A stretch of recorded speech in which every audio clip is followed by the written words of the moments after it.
What's up, everybody? Nate here.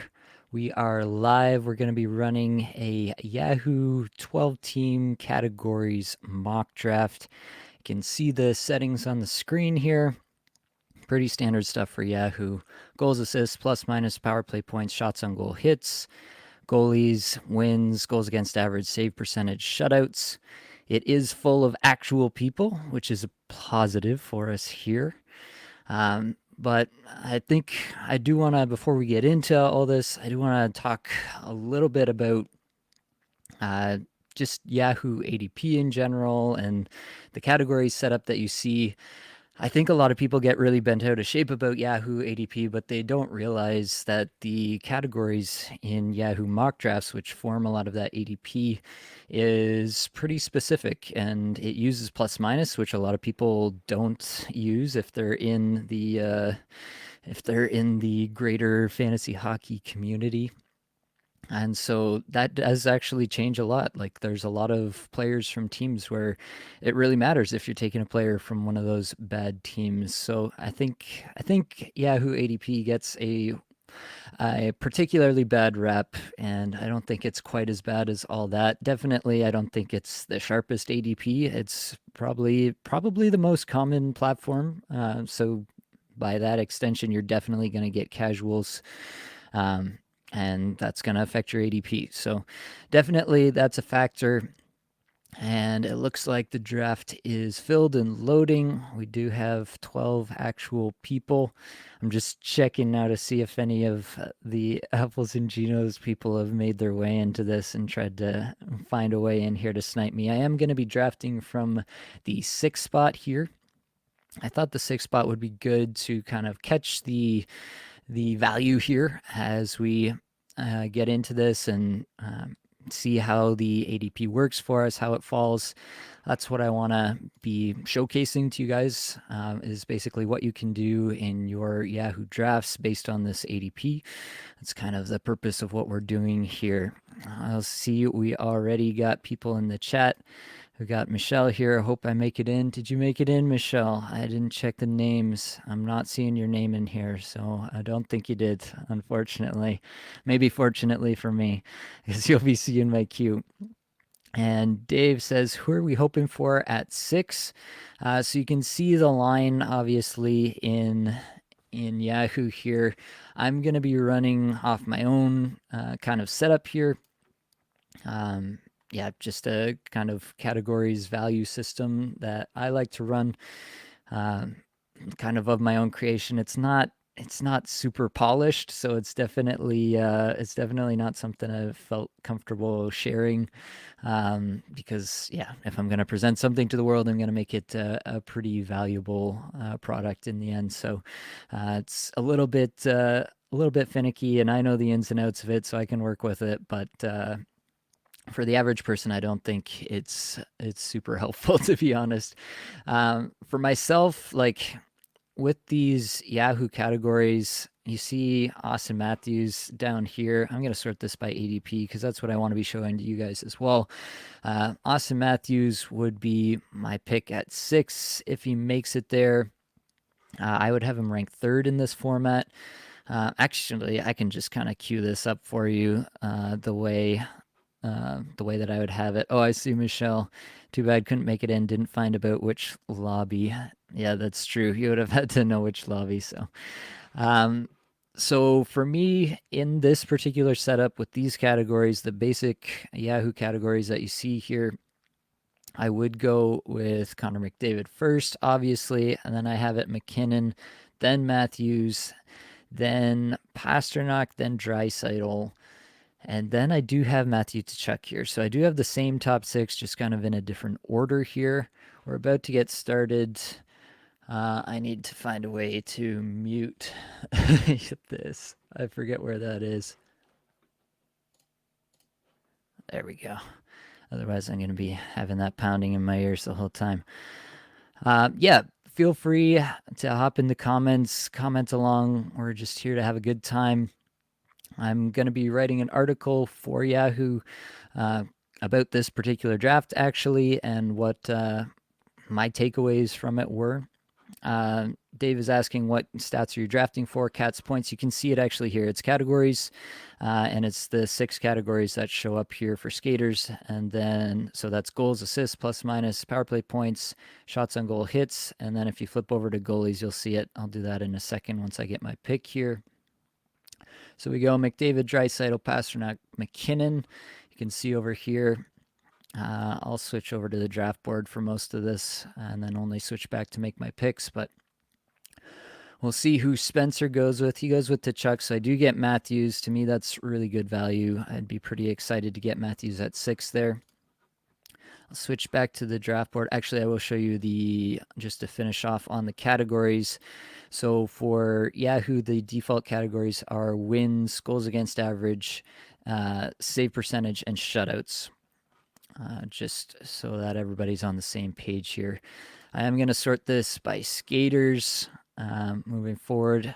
In general, because you don't have any utility spots in a Yahoo standard draft, you have 4 bench spots. I am looking for a lot of dual eligibility, and I am looking for wingers early and often, defensemen fairly early, because it does start to dry up and you start to get defensemen who can really only contribute across maybe one category if you're lucky. So that's going to be something that I'm definitely going to look out for.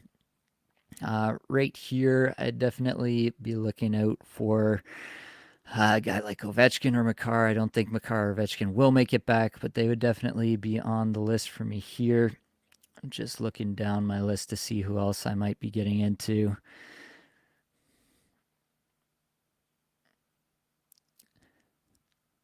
Don't snipe me on Ovechkin now. Love to see Vasilevsky go off in the second round. That's always something that us 0G folks love to see.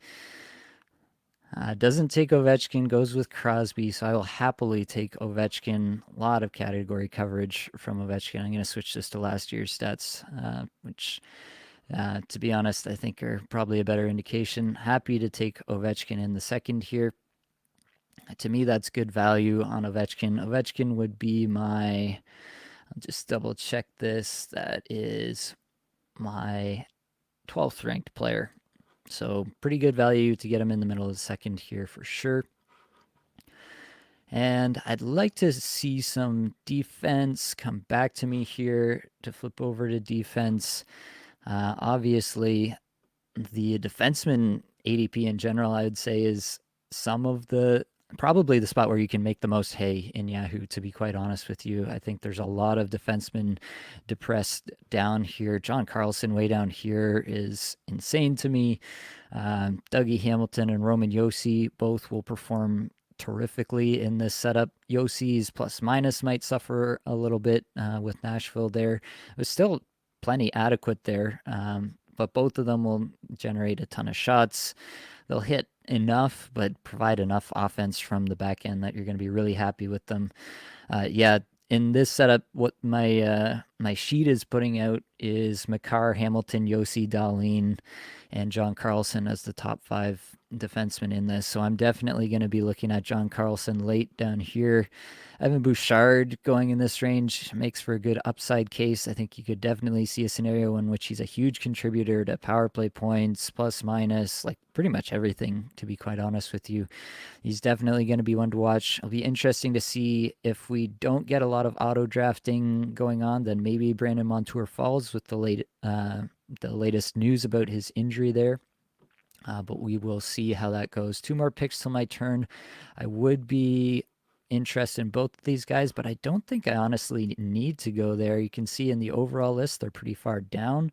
It's my turn to draft here. I am looking at Timo Meier because he just absolutely crushes all these categories. You see the minus 19 from last year in San Jose. Wouldn't surprise me if he's a plus 20 player in New Jersey this year. So that's definitely something that's worth considering. Would get me that right wing, which I don't have. I think that's just a smash pick, to be honest, because I do think that I'm going to get at least one of Yossi or Hamilton to come back to me in the 4th, which is pretty much an auto selection for me at that point. So pretty happy with the 3 forward start. Obviously, all of these guys contribute across categories. Ovechkin might hurt me a little bit in the plus minus, but I do think that I just have a monster, a monster amount of shots. Nobody's taking shots from me with this start. I'm gonna obviously have tons of power play points, gonna have tons of goals, and gonna have tons of hits from this group as well, which really sets you up well later. If one of the guys who doesn't hit a lot, like if an Artemi Panarin really starts to slide, or one of these other guys who's not a big hitter really starts to slide because people are seeking that category, then having those hits in the bank early with some of your top players can really set you up to take advantage of that value falling as well. I do think that in this scenario, I'm going to be looking at one of Hamilton or Yossi. Yossi does go there, a little bit ahead of ADP, someone reaching for a defenseman there. I'd be happy with Hamilton here. If it went beyond Hamilton just by ADP, I might try to play the game once again and try to push it. Barkov would be my second center pretty early, but Barkov, we can check his rank here. Yeah, Barkov would be really, this ADP on Barkov is crazy to me. I've said it before and I'll say it again. I can't understand. I think this projection is based on missed time. Blake and I have talked about this on the podcast already. We're not super into projecting injury for anyone. So we definitely don't ascribe to that philosophy. I have to assume that this projection is baking in some injury for Barkov. Otherwise, it should be much, much higher. I have him projected for over 100 points this year. So to get a potential 100-point player in the fourth or maybe even fifth, if he falls that far, to me would just be absolute smash territory. That might honestly be the better value pick just because I think that I can get so much value at defenseman a little later on with some of these guys that I still really like. Victor Hedman's still on the board. Montour, a guy that you can probably stash in a lot of places and save for later. There's still a fair amount of value there, although I would like to have just that top 5 defenseman locked down as well. But yeah, that's kind of the quandary that I'm looking at here is, would I go Hamilton or would I go Barkov here? Barkov, the higher player on my board currently, but not necessarily the right pick depending on how you want to build your team, right? You think about having 2 C onlys at this point in the draft really hampers your ability to collect center value later in the draft. And also sets you a little bit behind where I personally, anyway, would like to be with my defensemen. I like to get defensemen early and often in most of my drafts. I see you, Mr. C. Timo, let's go. Absolutely. Absolutely love to see that. So actually, that decision got made for me. Hamilton goes off, and I'm not going to risk Barkov coming back to me in the fifth. I'm going to take him here because I think that's smash value. I'm absolutely happy with that. It does kind of hamstring the ability to catch that center value falling, as I mentioned, but I just can't overlook a player that I'm projecting for over 100 points this season on a really good team. Plus minus should be terrific as well. Should have lots of shots, just cover pretty much all the categories for me. I'm really happy with that pick there. Definitely going to be interested to see what else comes here. I do like Alex DeBrincat in this range. I do like the dual eligibility there a lot as well. He's going to get shots. He's going to play on the power play. He's going to hit as well. Underrated part of DeBrincat's game. Obviously, I'm interested in Carlson, and I don't want to get left behind at defense. Obviously, I don't think I have to take Carlson here, ADP of 92, and my next pick at 54. I probably don't have to take Carlson there, but I might want to invest in one of these earlier defensemen just to lock down the position a little bit more. I am still quite high on Victor Hedman. There's other guys too. There's a lot of guys, to be quite honest, that I'm going to be pretty interested in down the list. Like Jacob Chikrin has no business being this far down the list, has one of the highest upsides among all defensemen this year in my mind. So I'm going to be happy to look his way a little later in the draft. Even if Shabbat does end up on the top power play, I do anticipate that Chikrin's just going to be good enough to be super valuable there. So I'm not too worried about that. Seth Jones, if he didn't have the prospect of this minus 40 potential, he would be a much better pick in this because he covers pretty much all the other cats. I do have the upside hope for Noah Dobson. Blake and I talked about Noah Dobson on our last pod in the fantasy projections review series. And really, it just comes down to the minutes. I think Dobson is a very efficient player with the minutes he gets. He's really good on the power play, but will he actually get the minutes to really kind of take off? I do think Morrissey, I don't think he's coming anywhere close to the 76 points that he had last year, but I do think he is going to be a pretty valuable player. We are seeing, just because of having all these actual people drafting and not just a bunch of auto drafts, we are seeing a lot of the values that you might see slip. We are seeing them start to come off earlier. You see Evan Bouchard go in the fourth, a guy that usually, at least by ADP, is slipping a lot later. So definitely the value not quite as much as you might see in a normal setup. I do have Miro Heiskanen ranked pretty highly here. He's close by ADP. I really do want to start hammering some of these defensemen, so I think that I am going to go ahead and take Miro Heiskanen and feel pretty good about that here in the 5th round. So we're happy with that. We'll continue to kind of go back and forth between these, think about what we want to fill out. I do want to fill out some dual position eligibility. As I mentioned, you don't have any utility spots in the Yahoo general settings, the default settings. So getting that extra positional eligibility is pretty important in my mind. Getting some of that C right wing is pretty interesting. So a guy like Claude Giroux makes a lot of sense there. I'm not running this draft, I will say, as tightly as I will be running my actual drafts. I'm not crossing off names on my sheet. I'm focusing on talking a little bit more and enjoying the draft, as it were. So I'm probably going to miss some guys that I probably should take here or there, but I'm pretty content to just see how the ADP lines up and where these values are. Just the way this draft has been going, I kind of feel like Carlson might not fall, and I really do think that Carlson is definitely a top 10 defenseman as long as he's healthy, and possibly a top 5 defenseman. Might have the plus minus not be too spectacular over there in Washington this year, but regardless, I think that's a player that I just can't wait on any longer. I'm really happy to have a guy like that on my squad. Chris Kreider, another name. He's going to score goals. Plus minus will be solid there in New York. The power play points, we know he can score lots of shots, lots of hits. Really fills out the categories well in a setup like this. Mikhail Sergachev, another guy who's going to fill categories in a league like this. He would rank pretty highly among my defensemen as well. He'd be my 12th defenseman in this setup according to my sheet that I'm using. So Sergachev definitely in play here as well. If you've heard any of our discourse around Moritz Seider, you know he's not going to be on the board for me here. Blake stopping by to pay me compliments on my appearance. I do appreciate that, Blake. If anyone else wants to compliment my appearance, by all means, fill the comments. I'm not going to complain about that at any point. Getting back to business, though, we are into the 7th round.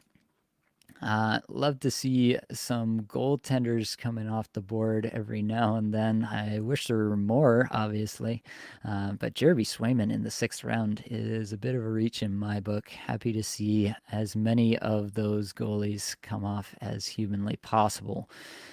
I really would like to start focusing even more on some dual positional eligibility here. I don't want to reach for it too much, but at the same time, I do want to make sure that I get it. So I'm going to go through and star some guys I do like in this setup. Kempe, you can see last year really covered a lot of categories in this setup. Not assists so much, but pretty much everything else. He was absolutely crushing these categories. So that's a player that's definitely going to be valuable in a setup like this. Fiala, obviously, I'll player that I've loved for a long time. It's going to be hard to pass him up. He is left wing only. I already have Ovechkin, who's left wing only. I think Giroux is not a terrible spot here. It's a little bit ahead of where I'd want to take him. The positional eligibility does make it a little more exciting. Sergachev definitely would have been in consideration for me here, but he goes off ahead. I think I'm actually going to go Kempe, though. He is higher on my sheet. I'm going to go Kempe here and add him to the right wing, and obviously some dual positional eligibility there as well. Pierre-Luc Dubois, it's an interesting projection. I don't have a terribly high projection on Dubois for this season, but obviously, again, really hunting down that dual position eligibility. Gonna have to star him for now. There's not a lot, especially as you get lower. It really seems like this latest update from Yahoo really focused on the top end players. It seemed like they really wanted to make that a focus and get that out as soon as possible. So they got all the top end players, their dual position eligibilities, and then kind of left the back end, as it were. So we might see more. I don't have any inside information on that, unfortunately. But we'll hopefully see some more come through. I know Toffoli had left wing, right wing last year. I think McCann had center, left wing. There are a lot more of these guys. I think Marchessault definitely had left wing, right wing. I think Raquel definitely had left wing, right wing. So I definitely think that there could be more. I hope there's more, but we'll obviously have to wait and see. Montour is slipping. Brent Burns also an option. He's ranked highly in my sheet. A lot of people are really worried about his power play role. I'm not quite so worried about that. I don't mind taking my third defenseman at this juncture. There are still some guys later. I really like Chris Letang as well. Yeah, it's a tough spot to say. I think I might go for Giroux here just to get the one of the last dual position eligibilities here. It wouldn't be the highest player on my sheet at this point, but I do think that the plus minus is going to come up. He's still going to score power play points there. They rotated him in a lot. He wasn't necessarily a top power play specialist with Ottawa last year. They obviously have a ton of talent up front. Tarasenko comes in this year to quote unquote replace DeBrincat. I think DeBrincat's a better player, but Tarasenko definitely a very valid top six winger in the league still. Dave is saying that Yahoo Fantasy said there should be more updates made to eligibility. That would make a lot of sense to me because it really did seem like they kind of focused on the top end guys in this last update, and then we'll probably see some more. So hope to see that happen. I don't think I'm going to get Kreider to come back to me here. That would have been a nice pick. You could have argued that I should have gone there on the last pick, but again, focusing on some extra eligibility led me down the path with Giroux there. There are still a lot of players. Like, you got to love what Drake Batherson might be able to do in terms of his category coverage. I don't think the minus 35 from last year comes back now that they have two legitimate top six centers in Stützle and Norris this year. That should really help that a lot. His even strength play should really bounce back. Definitely, I don't expect the minus 35 to be there. Obviously, you still have the potential for a legal situation there. Marchessault, definitely another player who covers categories in this. He's going to be around a hit per game. Raquel hits a lot. Whether he's going to be on the top power play as much this year now with Carlson around is up for question. At this point, I don't think I can ignore the value on Kreider. It does give me, it's not a dual position player by any stretch, but at this point, that value is really, really good. And yeah, covers a lot of categories for me. This winger setup here with Ovechkin, Kreider, Meyer, Kempe just crushing all of the goals, power play points. Even the plus minus categories are going to be really held down well there, and definitely lots of shots, lots of hits from that group. I do still really like Letang.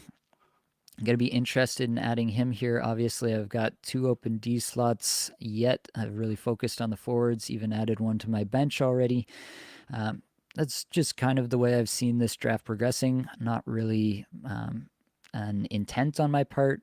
You've heard me talk about being all the way in on Yossi and Hamilton earlier, and they didn't quite make it to my picks. So definitely could have gone that way for sure.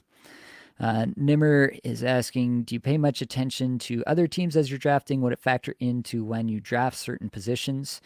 Um, in general, yes. If I'm drafting and it's not in a situation where you're getting auto drafts that come off in literal seconds, and the draft is just progressing this fast, and especially if I am kind of closer to the turns and there's a lot of space in between my picks. And this one, obviously, I'm right in the middle, so there's not as much space.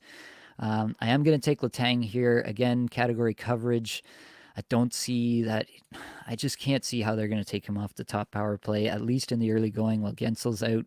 And even when Gensel's back, I do think that there's a really good chance that they're running a dual defenseman setup. I think both Letang and Carlson are a little bit similar in that they're kind of roving. They're not like just stand at the top and bomb it kind of defensemen. I think that Pittsburgh could get really variable with the way that that power play looks.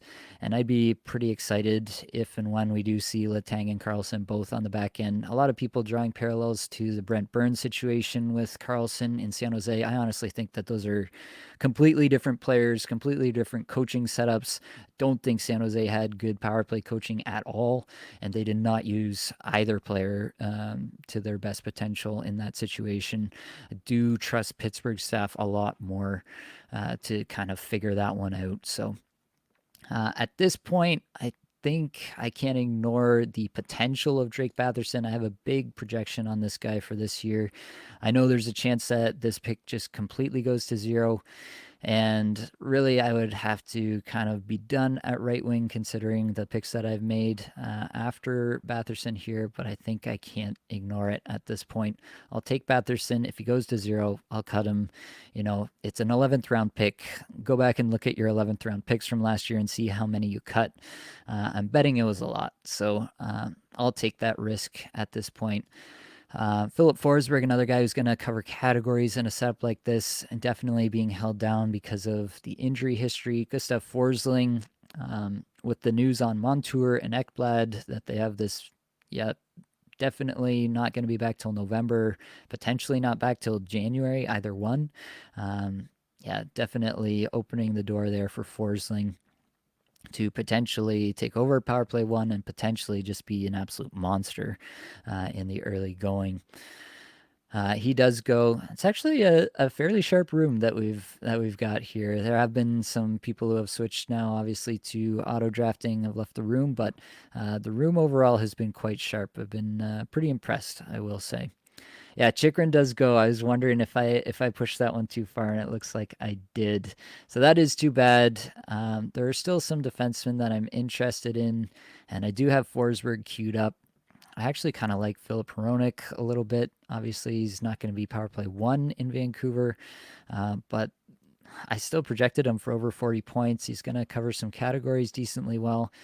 For this one, though, I am going to take Philip Forsberg just because I feel like there's still some options there that I'm going to be okay with. Uyghur, I mean, he's going to hit, right? We know that he's going to hit, and he's going to be okay. He's not going to hurt you in the other categories, so Uyghur's definitely a possibility here as well. Yeah, if you really want to lean into the bangers side of things, you could go to Adam Larson. The plus minus was obviously quite good there as well. You could see something like that come back again. I'm going to scroll down here even more. I like Bowen Byram a lot. I think he's going to cover categories in this setup as well. And then Mike Matheson, absolutely buried. I don't think that the plus minus is going to look good, but he's going to score power play points. He's going to score a ton of points.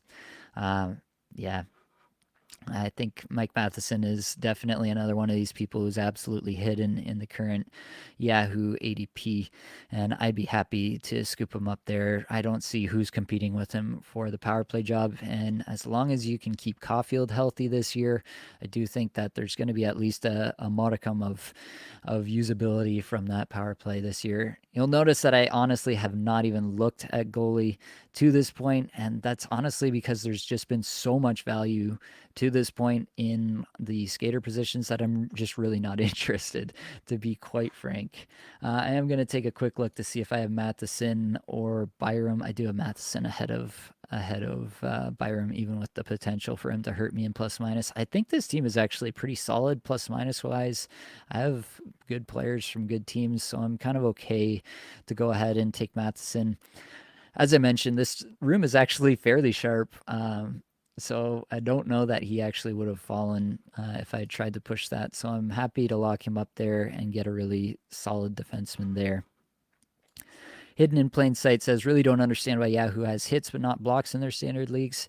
Yeah, it's kind of always been that way, I guess. It's not an excuse or anything, but these things often don't change just because they've always gone that way. Do really like Jacob Markstrom as a potential workhorse. Not super into Aiden Hill, but it's hard to ignore his potential here as well. I think he obviously at least gets a first start for what he did for Vegas in the playoffs, but I would still rather have Jacob Markstrom. So I'm thinking about him. I'm thinking about Aiden Hill. I'm thinking about Philip Grubauer here. I still honestly don't feel like I have to take one. Could go back to defense. I think I'm going to take Markstrom here. I think that's a bit of a tear break for me from Markstrom to some of the other guys who I don't think are really as assured of their jobs. Markstrom did not play well, but still a guy who's uh, who's going to get every chance to be good again this year. And I think Calgary as a team is going to be better this year for sure.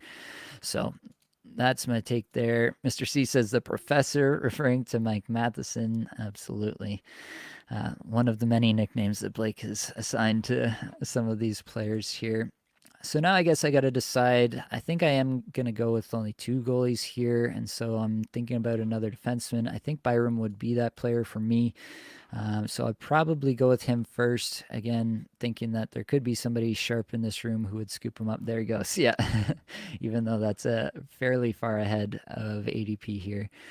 So Byram would have been the pick. Now I'm, a little bit less enthused. Huberdeau falling back here. I do think this is probably a point per game player again. Huberdeau hits more than people realize. I think he's going to get a ton of power play points. Shots are not going to be great, but he does kind of offer something that I don't have. Yeah, I don't have a ton of, assist or playmaking potential. I really leaned into the goal scorers and the shooters. So that would be interesting, but he would be my fourth left wing only. And I really don't think that that's an optimal setup because you're just going to end up benching him a lot. So I don't think I'm going to go that. At this point, it would really have to be a dual eligible forward for me, or it would have to be another defenseman. Probably a defenseman to round out some hits at this point. We could sort by that. Let's go check out defensemen who hit a lot. I just don't want the defensemen who hit a lot to really hurt me in plus minus. Shen in Nashville, Gudas in Anaheim. I think those guys really have the potential to hurt you in plus minus. Larson is interesting. The problem is I really don't think he supplies 33 points again next year. That would be pretty surprising to me. That was, about his ceiling. Jeff Petrie, obviously interesting, but I don't really think he's going to be on top power play. And so, if he gets to 31 points again next season, I think that would be a win for him, quite honestly. I think Uyghur might honestly be the pick. I think 31 points is probably close to a floor play for him. He's not going to score you a lot of power play points, but he's definitely going to hit. Should have a good plus minus once again.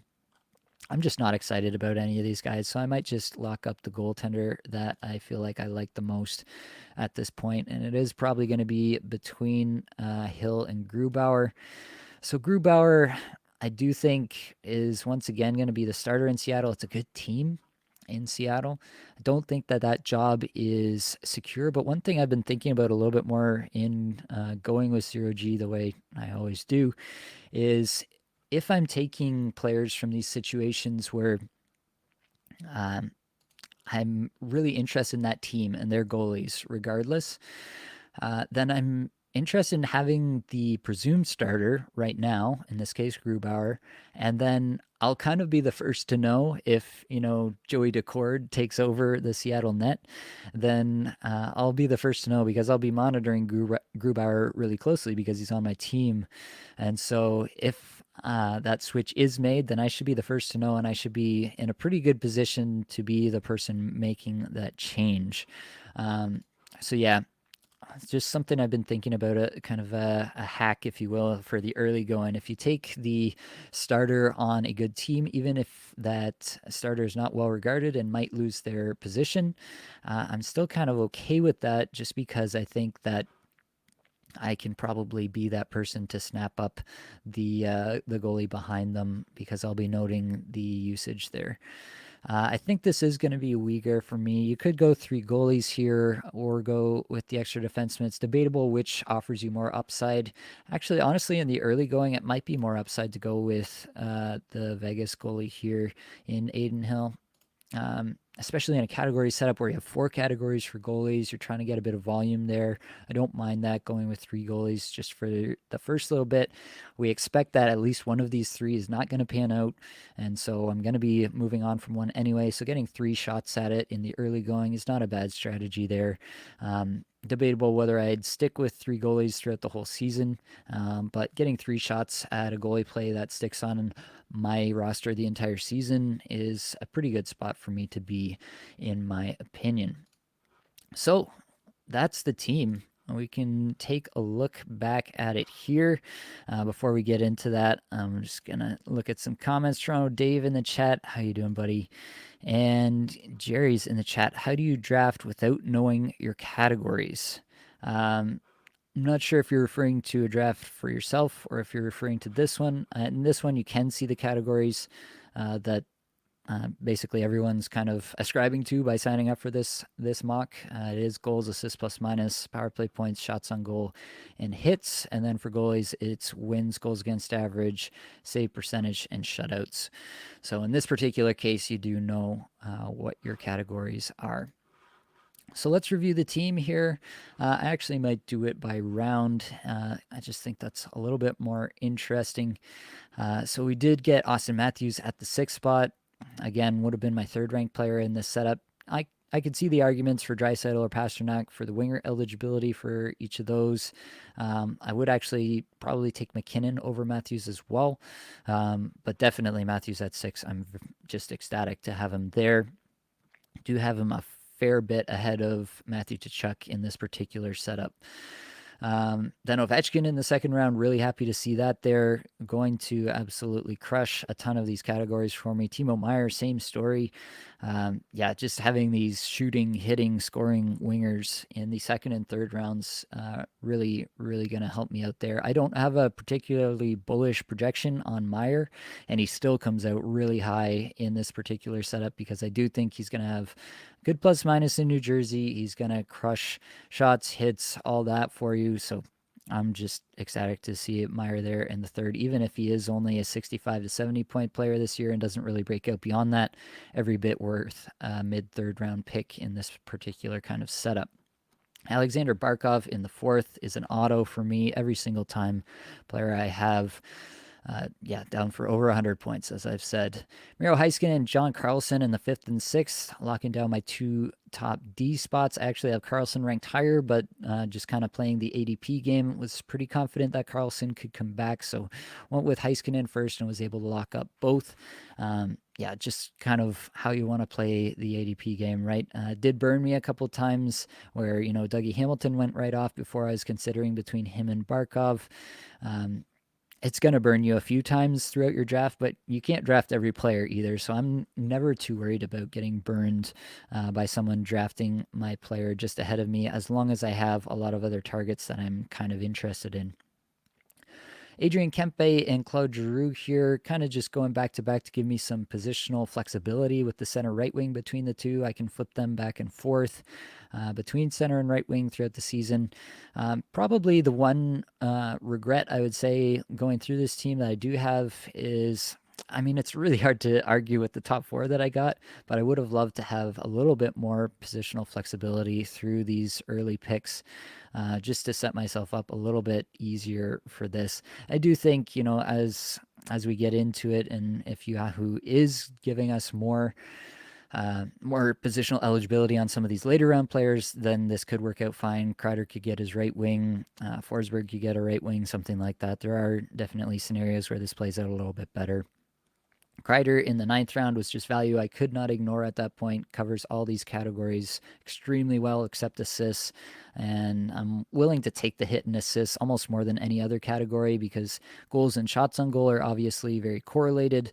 As long as you're getting power play points, all these guys are hitting for me as well. I'm really going to be all about that every single time. Um, then defense, Letang, as I mentioned, I have a lot less concerns about Letang than the average fantasy manager seems to this year. I have a 60 plus point projection on him again this year because I don't really think he's going to come off the top power play. Still, obviously, baking in some risk. Otherwise, I probably would have selected him earlier than this based on that projection. Um, Definitely a lot of downside risk that he's not on the top power play. But even if he's not, like in the 10th round, just totally happy with taking Chris Letang, who covers categories extremely well. Jake Batherson, I mentioned in the 11th round. I don't see a problem with that. If you don't want to draft Jake Batherson just because there's at least a solid chance that he's not a very good person, then I'm not gonna say you shouldn't do that. You should absolutely play the game how you want to play the game. For myself, I'm just with all these legal issues that players find themselves in and things that come out about their personal lives. To me, I'm not going to draw some arbitrary, not necessarily arbitrary, but some sort of morality line, I guess you could say. I'm never going to do that. Because then I feel like I have to say, this is the line, and this is not okay, but this is okay, and I'll draft this player, but not this player because of what they did. I just don't want to get into that, and so for myself, I just focus on the hockey of it and what I perceive as the risk with the player. And in the 11th round, the risk with Batherson is more than worth it to me.